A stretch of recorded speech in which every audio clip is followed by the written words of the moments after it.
ನಮಸ್ಕಾರ. ನಾನು ಮಾಧವಿ ಲಾಖೆ. ಎಂಟಿವಿ ವೀಕ್ಷಕರಿಗೆ ಸ್ವಾಗತ.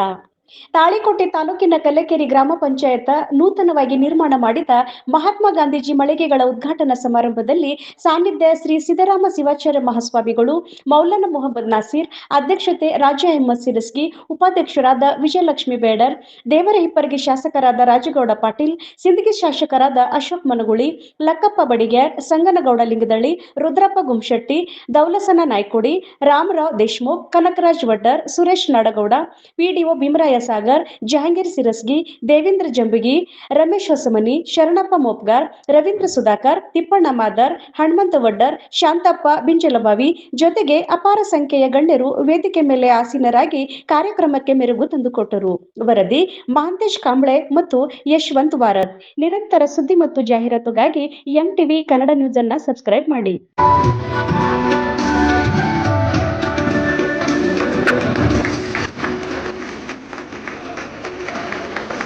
ಎಲ್ಲರೂ ಚಪ್ಪಾಳೆಯನ್ನ ತಟ್ಟಬೇಕು. ಈ ಕಡೆ ನೋಡಿ, ಜೋರಾದ ಚಪ್ಪಾಳೆ ತಟ್ಟುವುದರ ಮೂಲಕ ಈ ಒಂದು ಮಾರುಕಟ್ಟೆ ಚಾಲನೆಯನ್ನು ನೀಡಬೇಕು.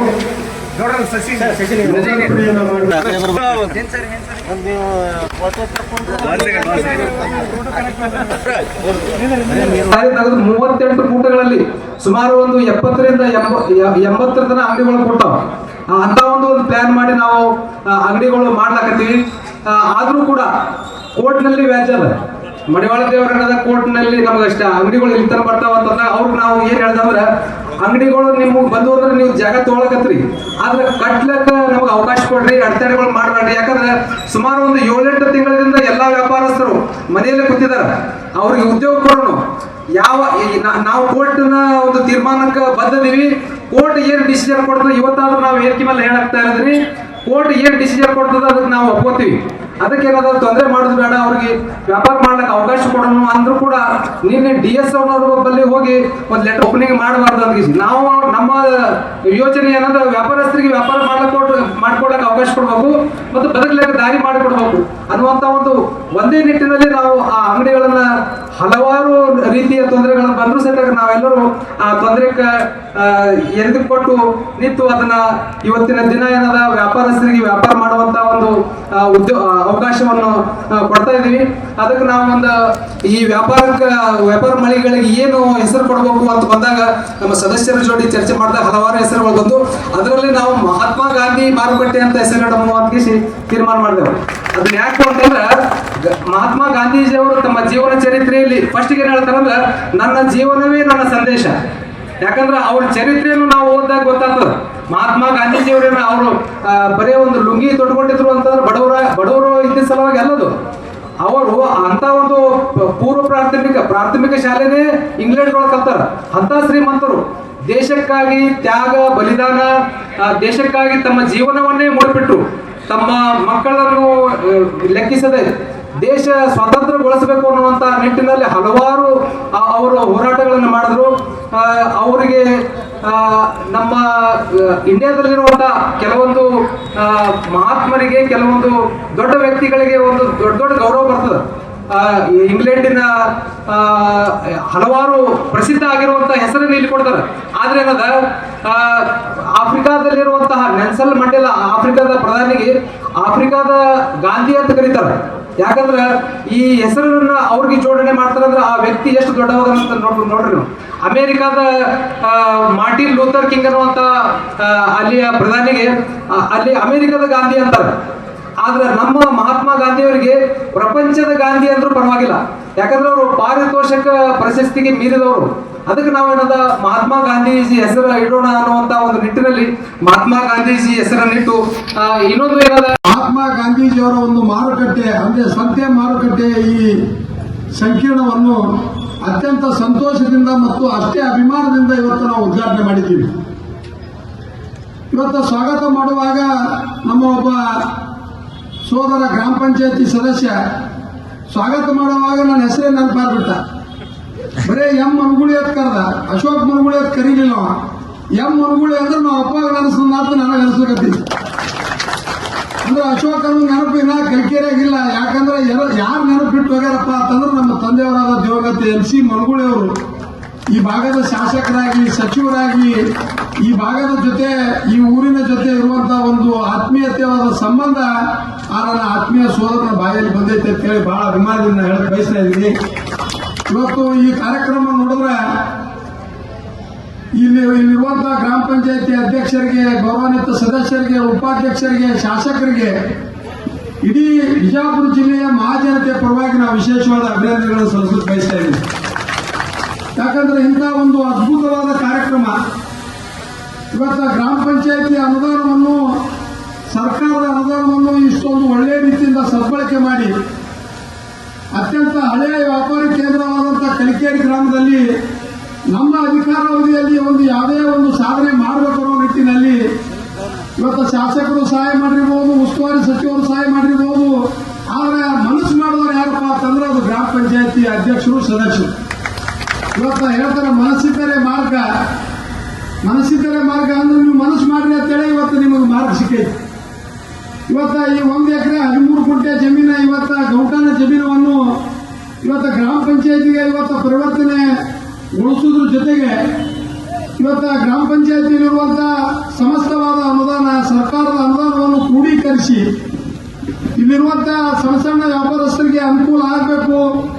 ಕಲ್ಕೇರಿ ಇವತ್ತು ಗ್ರಾಮ ಮೊದಲಿನ ಕಲ್ಕೇರಿ ಗ್ರಾಮಕ್ಕೆ ಬರಬೇಕು. ಕಲ್ಕೇರಿ ಸುತ್ತಮುತ್ತಲಲ್ಲಿ ಇರುವಂತಹ 40-50 ಹಳ್ಳಿಗಳ ಇವತ್ತು ರೈತರಿರ್ಬೋದು, ವ್ಯಾಪಾರಸ್ಥರಿರ್ಬೋದು, ಇವತ್ತು ವಿದ್ಯಾರ್ಥಿನಿಯರಿರ್ಬೋದು, ಕಲ್ಕೇರಿ ಗ್ರಾಮಕ್ಕೆ ಆಗಮಿಸಬೇಕು. ನಾವು ಒಳ್ಳೆ ರೀತಿಯಿಂದ ಇವತ್ತು ಮೂಲಭೂತ ಸೌಕರ್ಯಗಳನ್ನು ಕೊಡಬೇಕು ಅನ್ನೋ ನಿಟ್ಟಿನಲ್ಲಿ ಇವತ್ತು ಗ್ರಾಮ ಪಂಚಾಯತಿ ಅಧ್ಯಕ್ಷರ ಮತ್ತು ಸದಸ್ಯರ ಒಂದು ಶ್ರಮ, ಅವರ ಪ್ರಯತ್ನದ ಮೇರೆಗೆ ಇಂಥ ಒಂದು ಅದ್ಭುತವಾದ ಕಟ್ಟಡ ಇವತ್ತು ಲೋಕಾರ್ಪಣೆಗೊಂಡಿದ್ದು ಬರೇ ಬಿಜಾಪುರ ಜಿಲ್ಲೆಗೆ ಅಷ್ಟೇ ಅಲ್ಲ, ಇಡೀ ರಾಜ್ಯಕ್ಕೆ ಕೊಡುವಂತಹ ಒಂದು ಸಂದೇಶದ ಒಂದು ಕಾಮಗಾರಿಯನ್ನು ತಾವು ಮಾಡಿದ್ದೀರಿ. ಒಂದ್ ಕಡೆ ಶಾಂಡ್ರ ಹೇಳ್ತಾರ, ಶ್ರೀಮಂತರಿದ್ದಾಗ ದಾನ ಧರ್ಮ ಮಾಡಬೇಕು, ಅದೇ ರೀತಿ ವಯಸ್ಸಿದ್ದಾಗ ದುಡಿಬೇಕು, ಅದ್ರ ಜೊತೆ ಅಧಿಕಾರ ಇದ್ದಾಗ ಕೆಲಸ ಮಾಡಬೇಕು. ಶ್ರೀಮಂತಿಕೆ ಇದ್ದಾಗ ದಾನ ಧರ್ಮ ಪರೋಪಕಾರ ಮಾಡಲಾರ್ದೆ ಯಾರಿಗೆ ಬಂದವರು ಮನೆಗೆ ಬಂದವ್ರಿಗೆ ಒಂದು ರೊಟ್ಟಿ ಕೊಡ್ಲಾರೆ, ಬರೇ ನಾನೇ ಉಣೋದು, ನಾನೇ ತಿನ್ನೋದು, ಮಠಮಾನ್ಯಗಳಿಗೆ, ಗುಡಿ ಗುಂಡಾರಗಳಿಗೆ, ಸಮಾಜಕ್ಕಾಗಿ ನಮ್ದು ಯಾವುದೇ ಕೊಡುಗೆ ಕೊಡ್ಲಾರ್ದೆ ನಮಗೆ ಶ್ರೀಮಂತಿಕೆ ಇದ್ರೆ ಆ ಶ್ರೀಮಂತಿಕೆಗೆ ಎಂದೂ ಉಪಯೋಗ ಕೊಡೋದಿಲ್ಲ. ಅದ್ರ ಜೊತೆಗೆ ವಯಸ್ಸಿದ್ದಾಗ ದುಡಿಬೇಕು. ವಯಸ್ಸಿದ್ದಾಗ ದುಡ್ಡಾರೆ ಗೋರಿಗೊಮ್ಮೆ ಮುಂದಾಗ ನಾವು ಗೋಳಗುಂಬಿಟ್ಟು ಕಟ್ತೀನಿ ಅಂದ್ರೆ ಆಗೋದಿಲ್ಲ. ನಮ್ಮ ವಯಸ್ಸಿದ್ದಾಗ ನಾವು ಇವತ್ತು ಮನೆತನಕ್ಕಾಗಲಿ, ಸಮಾಜಕ್ಕಾಗಲಿ, ನಾಡಿಗಾಗಲಿ, ರಾಜಕಾರಣಕ್ಕಾಗಲಿ ಯಾವುದೇ ರೀತಿಯಿಂದ ನಾವು ಯಾವಾಗಲೂ ಇವತ್ತು ಶ್ರಮ ವಹಿಸಬೇಕು. ಅದೇ ರೀತಿ ಜನ ನಮ್ಗೆ ಅಧಿಕಾರ ಕೊಟ್ಟಾರ. ಡಾಕ್ಟರ್ ಬಾಬಾ ಸಾಹೇಬ್ ಅಂಬೇಡ್ಕರ್ ಅವರು ಸಂವಿಧಾನದಲ್ಲಿ ಏನ್ ಬರ್ದಾರ, ಪ್ರತಿ 5 ವರ್ಷಕ್ಕೊಮ್ಮೆ ಇವತ್ತು ಸಂವಿಧಾನದ ಅಡಿಯಲ್ಲಿ ಇವತ್ತು ಚುನಾಯಿತ ಪ್ರತಿನಿಧಿಗಳು ಮತ್ತೊಮ್ಮೆ ಜನರ ಬಳಿ ಹೋಗಬೇಕು. 5 ವರ್ಷ 25 ವರ್ಷ ಒಂದ್ ವೇಳೆ 25 ವರ್ಷ ಬರ್ದಿದ್ರಂದ್ರೆ 1948 ಸಂವಿಧಾನದಾಗ 25 ವರ್ಷಕ್ಕೊಮ್ಮೆ ಚುನಾವಣೆ ಬರ್ದಿದ್ರಂದ್ರೆ ರಾಜುಗೌಡರು ನಾವು ಈ ಕಡೆ ಹಾಕಿದ್ದಿಲ್ಲ. ಒಮ್ಮೆ 24ನೇ ವರ್ಷಕ್ಕೆ ಬರ್ತಿದ್ದೆವು. 5 ವರ್ಷಕ್ಕೊಮ್ಮೆ ಯಾಕೆ ಇಟ್ಟಾರಂದ್ರೆ ಡಾಕ್ಟರ್ ಬಾಬಾ ಸಾಹೇಬ್ ಅಂಬೇಡ್ಕರ್ ಅವರು ಚುನಾಯಿತ ಪ್ರತಿನಿಧಿಗಳು ಜನರ ಜೊತೆ ಇವತ್ತು ಒಂದು ಒಳ್ಳೆಯ ಸಂಬಂಧ ಇಟ್ಕೊಂಡಾರಿಲ್ಲ. ಅವರ ಅಧಿಕಾರಾವಧಿಯಲ್ಲಿ ಜನಪರವಾದ ಕಾರ್ಯಗಳನ್ನು ಮಾಡ್ಯಾರೋ ಇಲ್ಲ. ಇವತ್ತು ಅಭಿವೃದ್ಧಿ ಕಾಮಗಾರಿಗಳಿಗೆ ಎಷ್ಟು ಅವರು ಒತ್ತು ಕೊಟ್ಟಾರ ಅನ್ನೋದ್ರ ಬಗ್ಗೆ 5 ವರ್ಷಕ್ಕೊಮ್ಮೆ ಪರೀಕ್ಷೆ ಇಟ್ಟಾರೆ. ಆ ಪರೀಕ್ಷೆ ಚಲೋತ್ನಾಗ ಅಭ್ಯಾಸ ಮಾಡಿ 5 ವರ್ಷ ಚಲೋತ್ನಾಗ ಅಭ್ಯಾಸ ಮಾಡಿದೆ ಅಂದ್ರೆ ಆ ಪರೀಕ್ಷೆ ಪಾಸ್ ಆಗ್ತೀವಿ. ಅಭ್ಯಾಸ ಚಲೋ ಮಾಡ್ಲಿಕ್ಕೆ ಅಂದ್ರೆ ಫೇಲ್ ಆಗ್ತೀವಿ. ಪಾಸ್ ಫೇಲ್ ಆಗೋದು ಯಾರಕ್ಕಾಗ್ಯದ ಅನ್ನೋದು ಅದು ಜನರಕ್ಕಾಗೈತಿ. ನಮ್ಮ ಮಾರ್ಕ್ಸ್ ಯಾರು ಹಾಕೋರಪ್ಪ ಅಂತಂದ್ರೆ ಅದು ಜನರು. ಆ ನಿಟ್ಟಿನಲ್ಲಿ ಇವತ್ತು ಅಧಿಕಾರ ಅನ್ನೋದು ಶಾಶ್ವತ ಅಲ್ಲ.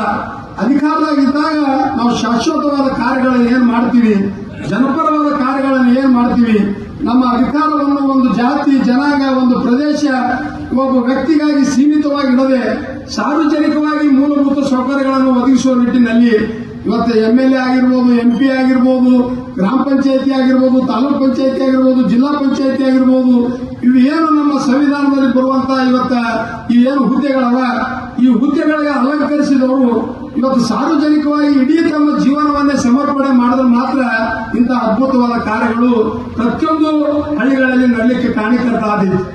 ಇವತ್ತ ಸ್ವತಂತ್ರ ಸಿಕ್ಕು ನಮಗೆ 70-75 ವರ್ಷ ಆಯ್ತು.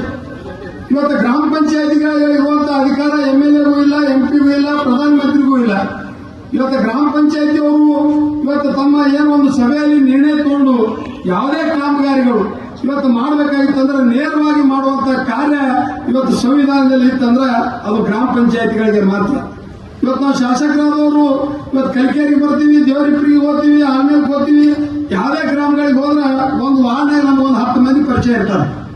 ನಮ್ಮ ಕಾರ್ಯಕರ್ತರು 10-20 ಮಂದಿ ಪರಿಚಯ ಇರ್ತಾರೆ. ನಮ್ಗೆ ಅವ್ರ ಹೆಸರು ಬರ್ತಿರ್ತದ, ಅವ್ರ ಹೆಸರು ಬರ್ತಿರ್ತದ, ಅವ ಯಾರು ನಮ್ಮ ಕಾರ್ಯಕರ್ತರು ಗೊತ್ತಿರ್ತೈತಿ. ಆದ್ರೆ 10-20 ಮಂದಿಗೆ ಆ ವಾರ್ಡ್ನಾಗಿರೋರು 1000 ಮಂದಿ ಹೆಸರು ಭಯಪಟ್ಟಿರ್ತದೆ. ಯಾಕಪ್ಪ ಅಂತಂದ್ರೆ ಅವರೇ ಗ್ರಾಮ ಪಂಚಾಯತಿ ಇವತ್ತು ಪ್ರತಿನಿಧಿ ಆಗಿರ್ತಾರೆ. ನೀವು ಏನಾದ್ರು ನಮ್ಮಿಂದ ಸರ್ಕಾರದಿಂದ ಸಹಾಯ ತಗೊಂಡ್ರೆ ನಿಮ್ಮ ಸಹಾಯ ನೀವು ಯಾರಿಗೆ ಮಾಡ್ಬೇಕಾಗಿತ್ತಂದ್ರೆ ಇವತ್ತ ಜನರಿಗೆ ಮಾಡುವಂತ ಇವತ್ತು ಕೆಲಸ ಯಾರು ಮಾಡ್ಬೇಕಾಗಿದೆ ಅಂದ್ರೆ ಅದು ಗ್ರಾಮ ಪಂಚಾಯತಿ ಸದಸ್ಯರು ಮಾಡ್ಬೇಕಾಗಿದೆ. ನಾವು ವಿಶೇಷವಾಗಿ ಇವತ್ತು ಅಭಿವೃದ್ಧಿ ಅಧಿಕಾರಿಗಳಿಗೆ ನಾ ಇವತ್ತು ಅವರ ಒಂದು ಕಾರ್ಯಕ್ಕೆ ಇವತ್ತು ಅಭಿನಂದನೆ ಹೇಳಕ್ ಬಯಸ್ತಾ ಇದ್ದೀವಿ. ಇವತ್ತು ಇಂಥ 28 ಜನ ಇರುವಂತ ಈ ಒಂದು ಗ್ರಾಮ ಪಂಚಾಯತಿ ಸಭೆ ಇವತ್ತ ಸದಸ್ಯರಲ್ಲಿ ನೀವೆಲ್ಲರನ್ನು ವಿಶ್ವಾಸಕ್ಕೆ ತೆಗೆದುಕೊಂಡು ಇಂಥ ಒಂದು ವ್ಯವಸ್ಥಿತವಾದ ಒಂದು ಕಾಮಗಾರಿ ಎಷ್ಟು ದುಡ್ಡು ಖರ್ಚು ಮಾಡಿರಿ, ಕೋಟ್ಯಾಂಗಟ್ಟಲೆ ದುಡ್ಡು ಖರ್ಚು ಮಾಡಿರ್ಬೋದು. ಅವ್ರು ಹೇಳಿಲ್ಲ ವೆಚ್ಚ ಎಷ್ಟು ಮಾಡಿರಿ ಅನ್ನೋದು ಇವ್ರು ಹೇಳಿಲ್ಲ. ಆದ್ರೆ ಅವ್ರು ಕೋಟ್ಯಾಂಗಟ್ಟಲೆ ದುಡ್ಡು ಖರ್ಚು ಮಾಡಿ ಇವತ್ತು 47 ಅಂಗಡಿಗಳು ಇವತ್ತು ಲೋಕಾರ್ಪಣೆಗೊಳಿಸಿದ್ದೀರಿ. ಇಲ್ಲಿರುವಂತ ಇವತ್ತು ಇನ್ನೊಬ್ರು ಮಾತಾಡಿದ್ರು, ಮೊದಲೇ ಕಂಡೀಷನ್ ಏನ್ ಮಾಡಿದ್ದೀವಪ್ಪ ಅಂತಂದ್ರೆ ಇಲ್ಲಿರುವಂತ ಮೊದಲಿನಿಂದ ಯಾರು ವ್ಯಾಪಾರ ಉದ್ಯೋಗ ಮಾಡ್ಕೊತ ಬಂದಾರ ಅಂತವ್ರಿಗೆ ನಾವು ಅಂಗಡಿ ಕೊಡ್ತೀವಿ. ನಾವು ಗ್ರಾಮ ಪಂಚಾಯತ್ ಸದಸ್ಯ, ಯಾಕಂದ್ರೆ ಮಂದಿ ಬಹಳ ಸಮಸ್ಯೆ ಅದ. ಕಾಂಪ್ಲೆಕ್ಸ್ ಇಂಪ್ಲೆಕ್ಸ್ ಚಾಲು ಮಾಡೋದಂದ್ರೆ ಗ್ಯಾರಂಟಿ ಮೊದಲ ಗ್ರಾಮ ಪಂಚಾಯತ್ ಸದಸ್ಯರು ಹಚ್ಕೋತಾರ ಅನ್ನೋದು ಸಮಸ್ಯೆ. ನೀವೇ ತಪ್ಪು ತಿಳ್ಕೊಬೇಡದು. ಎಲ್ಲರಿಗೂ ಸಮಸ್ಯೆ, ಸಾರ್ವಜನಿಕವಾಗಿ ಸಮಸ್ಯೆ. ಒಂದು MLA ಹೊಡಿತಾನ, ಒಂದು ಅಧ್ಯಕ್ಷ ಯಾರು ಹೊಡಿತಾನ, ಉಪಾಧ್ಯಕ್ಷ ಯಾರು ಹೊಡಿತಾನ, ಅದ್ರ ಜೊತೆ ಏನದ ಪಂಚಾಯತಿ ಮೆಂಬರ್ಗಳು ಒಂದೊಂದು ತೋತಾರತ್ತೆ ಸಾರ್ವಜನಿಕರಿಗೆ ಮಾತಾಡುವಂತ ವಾತಾವರಣ ಐತಿ. ಆದ್ರೆ ಆ ವಾತಾವರಣವನ್ನು ಬದಿಗೊತ್ತಿ ನೀವು ಸ್ಥಳೀಯವಾಗಿ 30-40 ವರ್ಷಗಳಿಂದ ವ್ಯಾಪಾರ ಮಾಡುವಂತ ಇವತ್ತು ವ್ಯಾಪಾರಸ್ಥರಿಗೆ ಅಂಗಡಿಗಳನ್ನು ಹಂಚಿಕೆ ಮಾಡಿದ್ದು ನಿಮಗೆ ನಾವು ವಿಶೇಷವಾದ ಅಭಿನಂದನೆಗಳನ್ನು ಈ ಸಂದರ್ಭದಲ್ಲಿ ಸಲ್ಲಿಸಲಿಕ್ಕೆ ಬಯಸ್ತಾ ಇದ್ದೀವಿ. ನಾವು ಸಹಿತ ಆಲ್ಮೇಲದಲ್ಲಿ ಒಂದು ಮಾರುಕಟ್ಟೆ ತಯಾರು ಮಾಡಿ 18 ಅಂಗಡಿಗಳ ಮಾರುಕಟ್ಟೆ 18 ಅಂಗಡಿ ಮಾರುಕಟ್ಟೆ ಮಾಡೋ ಮುಂದಾಗ ನಾವು ಕಂಡೀಷನ್ ಮೊದಲು ಯಾರಲ್ಲಿ ವ್ಯಾಪಾರ ಮಾಡ್ತಿದ್ರು ಅವ್ರಿಗೆ ಕೊಡಬೇಕು ಅನ್ನೋ ಕಂಡೀಷನ್ದಾಗ ಅವ್ರಿಗೆ 18 ಮಂದಿಗೆ ಅಂಗಡಿ ಹಂಚುವಂತ ಕೆಲಸ ನಾವು ಸಹಿತ ಮಾಡಿದ್ದೀವಿ ಅಂತ ಹೇಳಿ ಸಂದರ್ಭದಲ್ಲಿ ಹೇಳಿ, ಇಂಥ ಒಂದು ಸಾರ್ವಜನಿಕವಾಗಿ ಇವತ್ತು ಮೂಲಭೂತ ಸೌಕರ್ಯ, ಇವತ್ತು ಕುಡಿ ನೀರು ಇರ್ಬೋದು, ರಸ್ತೆ ಇರ್ಬೋದು, ಇಂಥ ಸಂಕೀರ್ಣಗಳಿರ್ಬೋದು, ಜನರಿಗೆ ಓಡಾಡಲಿಕ್ಕೆ ರಸ್ತೆಗಳಿರ್ಬೋದು, ನಾವೆಲ್ಲವನ್ನು ಜನರಿಗೆ ಕೊಟ್ಟೇವೆ ಅಂದ್ರೆ ನಮ್ಗೆ ನಮ್ಗೆ ಅಧಿಕಾರ ಕೊಟ್ಟಿದ್ದಕ್ಕೂ ಇವತ್ತು ಸ್ವಾರ್ಥತೆ ಆಗ್ತದೆ. ಆ ನಿಟ್ಟಿನಲ್ಲಿ ಇವತ್ತು ಒಂದು ಪ್ರಸ್ತಾವನೆ ಇಟ್ಟರು. ಇವತ್ತು ಕಲ್ಕೇರಿ ಈ ಗ್ರಾಮ ತಾಲೂಕು ಆಗಬೇಕಂತ ಹಿಂದೆ ಹೋರಾಟ ಆಗಿತ್ತು 2003-2004ರಾಗ. ಅವತ್ತು ಆಲ್ಮೇಲ್ದಾಗೂ ಜನ ಉಪವಾಸ ಕೂತಿದ್ರು, ಕಲ್ಕೇರಿಗೆ ಉಪವಾಸ ಕೂತಿದ್ರು. ಆಲ್ಮೇಲ್ದಾಗ ಏನಾಯ್ತಂದ್ರೆ ಒಂದು ಬಸ್ ಬಿಟ್ಟು 50-60 ಮಂದಿ ಮೇಲೆ ಕೇಸ್ ಆಗಿ ಅವರು ದರ್ಗಾ ಜೈಲು ಕೊಟ್ಟು ಕಳಿಸಿದ್ರು. ಅವಾಗ ಈ ಒಂದು ಹೋರಾಟ ಅಂತ್ಯಗೊಂಡಿತ್ತು. ಆದ್ರೆ ಈಗ ಅವ್ರದ್ದು ಏನ್ ಬೇಡಿಕೆ ಅದಂತಂದ್ರೆ ತಾಳಿಕೋಟೆ ತಾಲೂಕಿನಾಗ ನಮ್ಮ ಕಲ್ಕೇರಿ ಗ್ರಾಮ ಸೇರಿದ್ರಿಂದ ಈ ಗ್ರಾಮವನ್ನು ಇವತ್ತು ಹೋಬಳಿ ಗ್ರಾಮ ಮಾಡ್ಬೇಕು ಅನ್ನೋ ಪ್ರಸ್ತಾವನೆ ಏನೈತಲ್ಲ ಬಹಳ ಸೂಕ್ತ ಐತೆ ಅದು. ಯಾಕಂತಂದ್ರೆ 30-40 ಹಳ್ಳಿಗಳ ಒಂದು ವ್ಯಾಪ್ತಿಯಲ್ಲಿ ಬರುವಂತ ಈ ಗ್ರಾಮ ಈಗಾಗಲೇ ಪ್ರಾಥಮಿಕ ಆರೋಗ್ಯ ಕೇಂದ್ರದ, ಪೊಲೀಸ್ ಸ್ಟೇಷನ್ ಅದ, ಗ್ರಾಮ ಪಂಚಾಯತಿ ಹೆಡ್ ಕ್ವಾರ್ಟರ್ ಅದ. ಈ ಎಲ್ಲ ಸೌಲಭ್ಯಗಳಿರೋದ್ರಿಂದ ಇದು ಹೋಬಳಿ ಮಾಡ್ಬೇಕಂತ ಹೇಳಿ ಸನ್ಮಾನ್ಯ ರಾಜು ಗೌಡ್ರಿಗೆ ಏನ್ ಮನವಿ ಕೊಟ್ಟಾರ. ಇವತ್ತು ನಮ್ದೇ ಸರ್ಕಾರ ಐತಿ. ಅದ್ರ ಜೊತೆಗೆ ಈ ಊರಿನ ಜೊತೆ ಒಂದು ಬಹಳ ಒಳ್ಳೆಯ ರೀತಿಯಿಂದ ನಮ್ಮ ತಂದೆಯವರು ಬಿಟ್ಟು ಹೋದಂತ ಇವತ್ತು 100 ನೆನಪುಗಳು ಸಹಿತ ಇವತ್ತು ನನ್ನ ಹತ್ರ ಅವ. ಆ ನಿಟ್ಟಿನಲ್ಲಿ ನಾನು ರಾಜು ಗೌಡ್ರು ಕೂಡಿ ಈ ಒಂದು ಕಲ್ಕೇರಿ ಪಟ್ಟಣ ಊರನ್ನು ಹೋಬಳಿಯಾಗಿ ಮಾಡುವ ನಿಟ್ಟಿನಲ್ಲಿ ಒಂದು ಪ್ರಾಮಾಣಿಕವಾದ ಪ್ರಯತ್ನ ಮಾಡ್ತೀವಿ ಅಂತ ಹೇಳಿ ಈ ಸಂದರ್ಭದಲ್ಲಿ ಹೇಳಿ, ಅತ್ಯಂತ ಪ್ರೀತಿ, ಅಭಿಮಾನ, ಗೌರವ ಇವು 3 ನಮ್ಮ ಮೇಲೆ ಇಟ್ಟು ಈ ಕಾರ್ಯಕ್ರಮಕ್ಕೆ ಆಕ್ಚುಲಿ 30ನೇ ತಾರೀಕಿಗೆ ಈ ಕಾರ್ಯಕ್ರಮ ನಿಗದಿಯಾಗಿತ್ತು. ನಾನು ಬೆಂಗಳೂರಿನಲ್ಲಿ ನನ್ನ ಸಭೆಗಳಿರೋದ್ರಿಂದ ಇವತ್ತು ಸನ್ಮಾನ್ಯ ನಮ್ಮ ರಾಜಮ್ಮ ಶಿರಿಸಿ ಅವರಿಗೆ, ರಾಜು ಗೌಡರಿಗೆ ಮನವಿ ಮಾಡಿಕೊಂಡು 30ನೇ ತಾರೀಕಿನ ನಡೆಯುತ್ತಿರುವಂತಹ ಕಾರ್ಯಕ್ರಮ 2ನೇ ತಾರೀಕಿಗೆ ಹಮ್ಮಿಕೊಡ್ರಿ, ನಾನು ಸಹಿತ ಆ ಕಾರ್ಯಕ್ರಮ ಬರ್ತೀನಿ ಅಂತ ಹೇಳಿ ನನ್ನ ಮನವಿಗೆ ಇವತ್ತು 2ನೇ ತಾರೀಕಿಗೆ ಈ ಕಾರ್ಯಕ್ರಮವನ್ನು ಆಯೋಜನೆ ಮಾಡಿ ಇಷ್ಟೊಂದು ಅಭಿಮಾನ ಗೌರವದಿಂದ ಈ ಕಾರ್ಯಕ್ರಮದಲ್ಲಿ ನನಗೆ ಸ್ವಾಗತ ಕೋರಿ ಈ ಊರಿನ ಮಹಾಜನತೆ ಮಧ್ಯೆ ಇವತ್ತು ಅತ್ಯಂತ ಅಭಿಮಾನದ ಸನ್ಮಾನ ಮಾಡಿರುವಂತಹ ಗ್ರಾಮ ಪಂಚಾಯತಿ ಅಧ್ಯಕ್ಷರಿಗೆ, ಉಪಾಧ್ಯಕ್ಷರಿಗೆ, ಗೌರವಾನ್ವಿತ ಸದಸ್ಯರಿಗೆ, ವೇದಿಕೆ ಮೇಲೆ ಕುಳಿತಂತ ಎಲ್ಲ ಗಣ್ಯಮಾನ್ಯರಿಗೆ ಮತ್ತು ಕಳೆದ 2 ಗಂಟೆಗಳಿಂದ ಕಾರ್ಯಕ್ರಮದ ಯಶಸ್ವಿಗೆ ಕಾರಣಕರ್ತರಾದಂತಹ ಕಲ್ಕೇರಿ, ಬಿಂಜಲಗೂಡು, ರಾಂಪುರದ ಎಲ್ಲ ಗಣ್ಯಮಾನ್ಯರಿಗೆ ಮತ್ತೊಮ್ಮೆ ನನ್ನ ಕೋಟಿ ನಮನಗಳನ್ನು ತಿಳಿಸಿ ನನ್ನ ಮಾತು ಮುಗಿಸ್ತೀನಿ. ಜೈ ಹಿಂದ್, ಜೈ ಕರ್ನಾಟಕ. ವಿಶೇಷವಾಗಿ ಅಭಿವೃದ್ಧಿ ಅಧಿಕಾರಿಗಳು ಮತ್ತು ನಮ್ಮ ಸನ್ಮಾನ್ಯ ಶ್ರೀ ಸುನೀಲ್ ಗೌಡ್ ಪಾಟೀಲ್ ಅವರು ವಿಧಾನ ಪರಿಷತ್ ಸದಸ್ಯರು MP ಪಾಟೀಲ್ ಅವರು, ಮಾನ್ಯ ಸಚಿವರು ಮತ್ತು ಡಾಕ್ಟರ್ ಪ್ರಭುಗೋಳ್ ಲಿಂಗಾಳಿ ಅವರು, ಅವರ ಶ್ರಮ ಭಾಳ ಅದ. ಯಾಕಂದ್ರೆ ನಾವು ಇಲ್ಲಿ ಮೀಟಿಂಗ್ ಮಾಡಿದ ಈ ಮಳಿಗೆಗಳನ್ನ ಶಿಥಿಲ ವ್ಯವಸ್ಥೆ ಇಲ್ಲದಂತಹ ಈ ಅಂಗಡಿಗಳನ್ನ ತೆಗೆದು ಒಂದು ಕಟ್ಟಡ ನಿರ್ಮಾಣ ಮಾಡುವಂತ ಒಂದು ನಾವು ಮೀಟಿಂಗ್ ಮಾಡ್ಕೊಂಡು ಹೋದಾಗ ನಮ್ಮ ಫಸ್ಟಿಗೆ ನಾವು ಪ್ರಭುಗೋಳ್ ಸರ್ ಅವ್ರಿಗೆ ಭೇಟಿ ಆದೆವು. ಅವ್ರು ಒಂದು ಮಾತು ಹೇಳಿದ್ರು ಸ್ಟಾರ್ಟಿಂಗ್, ಈಗ ನೀವು ಅಂಗಡಿಗಳು ತೆಗಿತೀರಿ, ಅದಕ್ಕೆ ನಾವು 100% ನಿಮ್ಮ ಜೊತೆಲಿ ಇರ್ತೀವಿ. ಯಾರಿಗೆ ನೀವು ಯಾವ ಜಾಗದಲ್ಲಿ ಯಾರಿಗೆ ಅಂಗಡಿ ತೆಗೆದಿರ್ತೀವಿ ಆ ಜಾಗದೊಳಗೆ ಅವ್ರಿಗೆ ಅಂಗಡಿಗಳು ಕೊಡಬೇಕು. ಯಾಕಂದ್ರೆ ಅಂಗಡಿ ತೆಗೆಯುವಂತ ಮೊದಲ ಇಲ್ಲಿ ಏನು ಊಹಾಪೋಹಗಳಿದ್ವು ಅಂದ್ರೆ ಎಲ್ಲಾ ಸದಸ್ಯರು ಫ್ರಂಟಿಗೆ ಒಂದೊಂದು ಅಂಗಡಿ ತಗೋತಾರ ಅನ್ನುವಂತ ಊಹಾಪೋಹಗಳು. ಯಾರು ಮೊದಲಿದ್ರು ಅವ್ರಿಗೆ ಅಂಗಡಿ ಕೊಡುದಿಲ್ಲ ಅನ್ನೋಂಥ ಒಂದು ಕೆಲವೊಂದು ಇದನ್ನ ಆಡ್ಲಾಕತ್ತಿದ್ವು. ಅದನ್ನ ಕೇಳಿ ಅವ್ರು ಏನೇನಂದ್ರೆ, ಯಾರಿಗೆ ಯಾವ ಅಂಗಡಿ ಜಾಗ ನೀವು ತೆಗಿತೀರಿ ಅವ್ರಿಗೆ ಆ ಜಾಗದಲ್ಲಿ ಅವ್ರಿಗೆ ಅಂಗಡಿ ಕೊಡ್ಬೇಕನ್ನುವಂತ ನಮ್ಮ ಕಡೆಯಿಂದ ಭಾಷೆ ತಗೊಂಡ್ರು. ನಂತರ ನಾವು ಸುನಿಲ್ ಗೌಡ ಅವ್ರ ಬತ್ತಾಗ ಹೋದೆವು. ಅವರು ಸತ್ಯಾಗ ಅದೇ ಹೇಳಿದ್ರು, ಇದರಲ್ಲಿ ನಾವು 100% ಆಗಿ ನಿಮ್ಗೆ ಸಾಥ್ ಕೊಡ್ತೀವಿ. ಯಾರಿಗೆ ನೀವು ಅಂಗಡಿ ಮಾಡಿಕೊಡ್ಬೇಕಂತಂದ್ರಿ ಅವ್ರಿಗೆ ಅಂಗಡಿ ಕೊಡ್ಲೇಬೇಕಂತಿಸಿ ಅದೇ ಅವ್ರಿಗೆ ಮಾತು ಕೊಟ್ಟಂತೆ ನಾವು ಇವತ್ತಿನ ದಿನ ಯಾರು ಯಾವ ಜಾಗದಲ್ಲಿ ಅಂಗಡಿ ಇದ್ದು ಅವ್ರಿಗೆ ಅದೇ ಜಾಗದಲ್ಲಿ ಅಂಗಡಿ ಕೊಟ್ಟಿವಿ. ಒಂದು ಚೇಂಜಸ್ ಏನಾಗಿದೆ ಅಂದ್ರೆ, ಮೊದಲ ಫ್ರಂಟಿಗೆ